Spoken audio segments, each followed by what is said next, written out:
জাদুবিদ্যা সত্য, এই জাদুবিদ্যার চর্চা মানুষ করে, এখনো করে, এবং এই জাদু দিয়ে মানুষের ক্ষতি করার জন্য জিনের প্রয়োজন হয়, দুষ্ট জিন।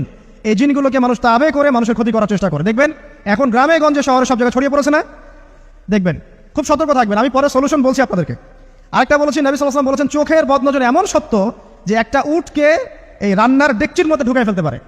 একটা উট খুব সুন্দর, ভালো, আপনি দেখছেন মাশাআল্লাহ বলেন নাই, নজর লেগেছে, উটটা মারা গেছে দেন, তারপর তাকে জবাই করে খেয়ে ফেলতে হয়েছে। একজন সাহাবী গোসল করছেন, তার গায়ের চামড়াটা খুব সুন্দর ছিল, একদম স্কিনটা অনেক সুন্দর, থাকে না এমন কিছু মানুষ? আচ্ছা, এখন আরেকজন সাহাবী এই গোসল দেখছেন দূর থেকে, দেখে বলছেন যে কি চমৎকার তার শরীরের রংটা। সাথে সাথে এই সাহাবী অজ্ঞান হয়ে পড়ে গেছে। কোন সাহাবী? যিনি গোসল করছিলেন। তো নবী সাল্লাল্লাহু আলাইহি ওয়াসাল্লামের কাছে নিয়ে যাওয়া হলো তাকে। তিনি বললেন যে এই ব্যক্তির ব্যাপারে কি কেউ ভালো মন্দ কিছু বলেছিল? তখন একজন সাহাবী বলেন, হ্যাঁ, অমুকে বলেছে এর স্কিনটা অনেক সুন্দর, তো ওকে ডেকে নিয়ে আসুন। ওকে ডেকে আনা হলো। ডেকে আনার পর নবীজি তাকে অনেক শাসালেন, তোমরা তোমাদের ভাইদেরকে কি মেরে ফেলতে চাও?